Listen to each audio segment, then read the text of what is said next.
ความยาวนี่ก็เป็น3 กระเมตรต๊อบความกว้าง2 เมตร 70กระต๊อบของน้องเวยพี่น้องเนาะ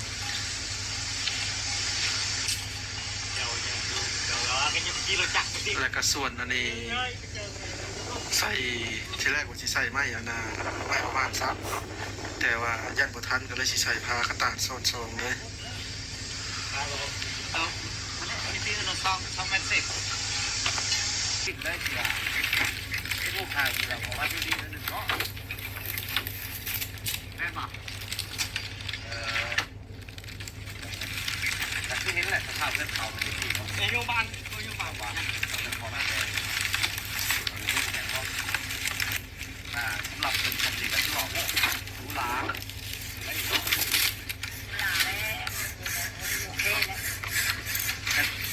กี้กันถ้าสังกัดกี้กันทุกคนนี้เป็นหลักเขาจะเป็นเนาะเป็นไม้พอจำบนท่านเลยเป็นไปเนาะน้องเวยพี่น้องเนาะแต่สนิทคือว่าเป็นเทพเป็นสังกัดกี้เป็นยัง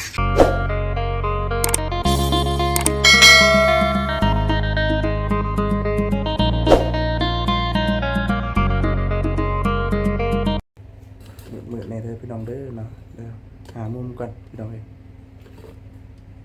คือสีเละพี่น้องเนาะกับสบายดีเด้อสบายดีพ่อแม่พี่น้อง FC เบอร์สุขุสุคนพี่น้องเนาะเด้อว่าสิเป็นที่พี่น้องทางฝั่งลาวเนาะฝั่งไทยทางต่างประเทศก็ยินดีต้อนรับท่านเข้าสู่ช่องบ่าวซาดีซาแนลอีกแล้วพี่น้องเนาะพอดีว่าเมื่อวานนี่ก็เบิ่งข่าวเนาะพี่น้องเนาะเบิ่งข่าวแล้วก็ป้าตัวแล้วเด้อเป็นดินไหวเนาะมื้อนี้ก็เป็นมื้อที่4แล้วพี่น้องเนาะทางเจ้าหน้าที่เนาะพี่น้องเนาะทางเจ้าหน้าที่กู้ภัยเนาะหรือว่าทางกู้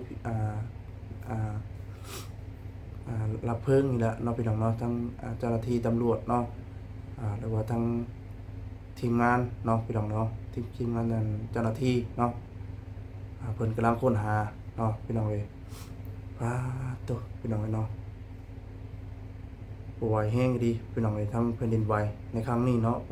ตัวสูญเสียหลายพี่น้องเนาะ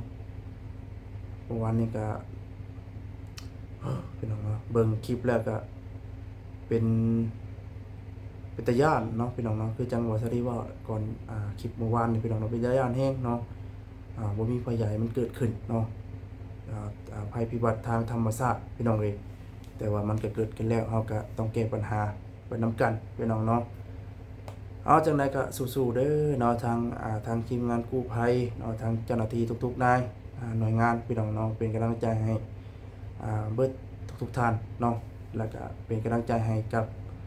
ผู้อยู่ในตึกเนาะขอให้ตลอดปลอดภัยเนาะขอให้มีชีวิตกลับมาหาครอบครัวพี่น้องเลยเนาะตัวพี่น้องเลยก็มีมื้อนี้เนาะพี่น้องเนาะก็มาเรื่องเราแขวไล่แล้วก็มาฟังมื้อนี้ก็สิมาเรื่องข่าวดีเนาะของน้องเวยพี่น้องมื้อนี้ก็ได้เนาะน้องเวยเนาะพี่น้องเวย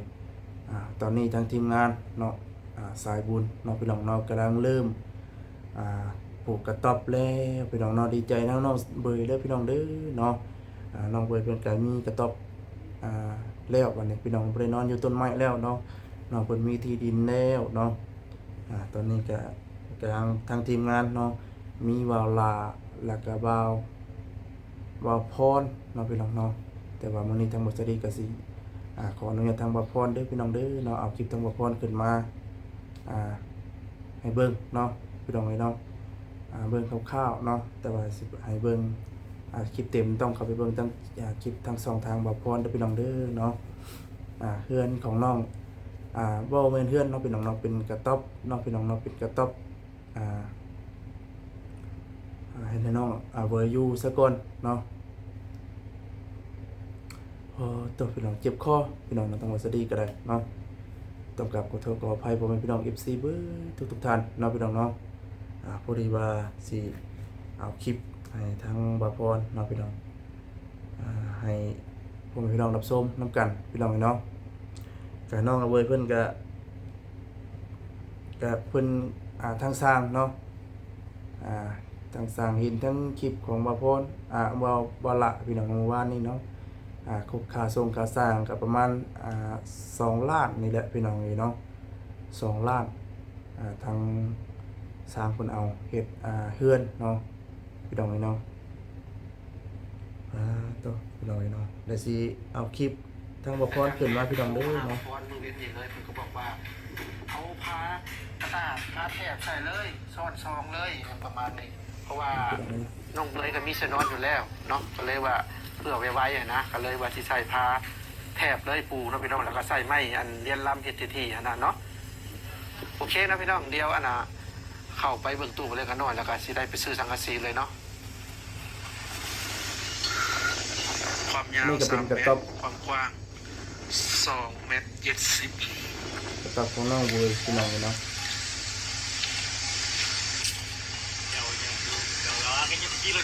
แล้วก็ส่วนอันนี้ใส่ที่แรกว่าสิใส่ไม้อันน่ะ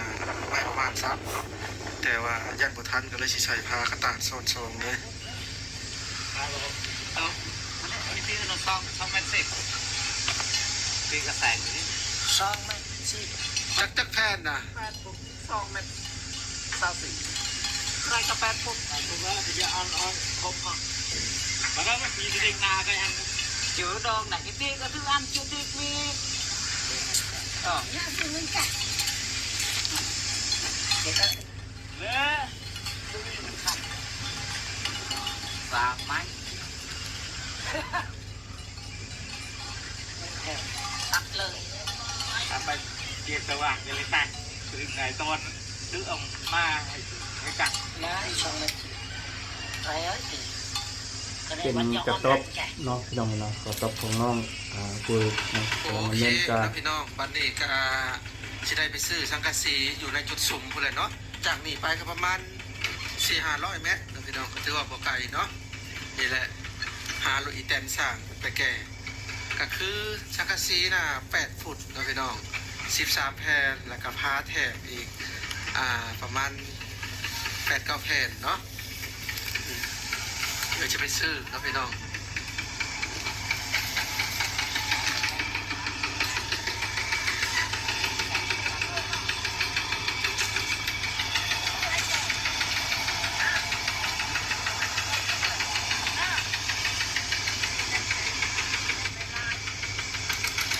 โอเคนะพี่น้องเดี๋ยวไปพ่อกันอยู่บอนขายสังกะสีอยู่เนาะโอเคนะพี่น้องตอนนี้ก็ได้มาฮอดเนาะประมาณ 400-500 เมตรนะพี่น้องถือว่าบ่ไกลเนาะนี่เด็ก กำลังซื้อสังกะสีพี่น้องเอ้ยเนาะเด้อ เดี๋ยวสิเติมน้ำมัน ดีใจจะได้เมียแล้วมาดีก่อนผมห่างใครเนาะ สากกระตากเนาะพี่น้องเนาะสากกระตากแล้วก็สังกะสี ในชีวิต พี่น้องเอ้ย เนาะ ในชีวิตอายุ14 ปี ตบหลังแรกในชีวิตเลยที่ว่าที่ลูกห่างที่เราของว่าที่ดีนั่นเนาะแม่บอกแต่ที่นี้แหละสภาพเรื่องเขามันดีเขาโยบานว่าเป็นของมันเลยสำหรับเป็นคนดีกันที่บอกว่ารู้ล้างอะไรเนาะ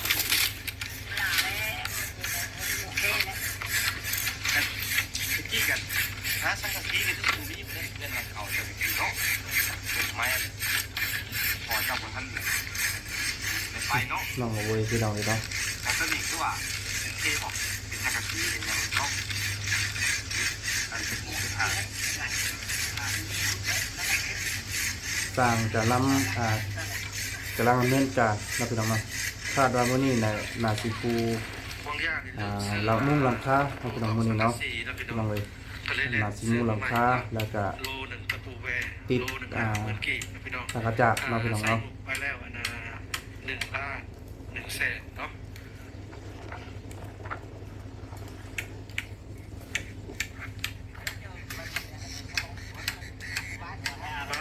โต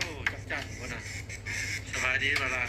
มาทีเด้อบอกก่อนเด้อเอา เอาตะปูอ่ะ บอกก่อนกับซื้อตะปูมาเลยจะได้เป็นคูราคาเนาะ ตอกสังกะสีจัดคุณซื้อเหมือนมาขายเหมือน เพราะเป็นน้ำคล้ายสื่อสารกินกันหน่อยไปกินน้ำกันหม้อเมนูจักรจันทร์ร้อยแจ่ว โอ้ แซ่ แซ่ บบ เลย พี่น้อง เคยกินถึงแล้วนะ ไปลองกินน้ำกันบ่ ได้ได้ พี่น้องไอ้จอยอันนี้แล้วเขาจะได้ไปกิน ทุงก็ได้เป็นชายเนี่ย โอ้ขายกุ้ง30เลยพอกินเนาะ เขากินอยู่ แต่ว่ามื้ออื่นนี่เขาสิพลาดเงินเช้าคืนได้ โอ้จัก กูเห็นกินแซ่บรสบาทแต่ว่าลง เอาโอเคไม่แต่ว่าสิเริ่มมุงเลยเนาะตอนนี้ก็เวลาก็บ่าย3แล้วพี่น้องเลยเนาะ แล้วแซ่บเป็นครั้ง เพราะว่าบางอย่างมันก็ผักเที่ยง30นาที ประมาณนี้ได้อพี่น้องเด้อเนาะถ้าว่าจะเบิ่งคลิปเต็มพี่น้องเนาะตั้งบ่พรบ่ละพี่น้องเนาะทางบริษัทก็เย็บมาคร่าวๆเนาะให้เห็นผ่านน้ำกันพี่น้องเนาะก็ดีอกดีใจเนาะพี่น้องเลยเนาะทางเนาะเวยเนาะก็สิมีที่พักที่เช้าแล้วเนาะพี่น้องเนาะก็บ่ได้นอนอยู่กงไม้กกตอกแล้วบัดนี้พี่น้องเนาะก็มีที่ดินที่ทางของเจ้าของแล้วพี่น้องเนาะ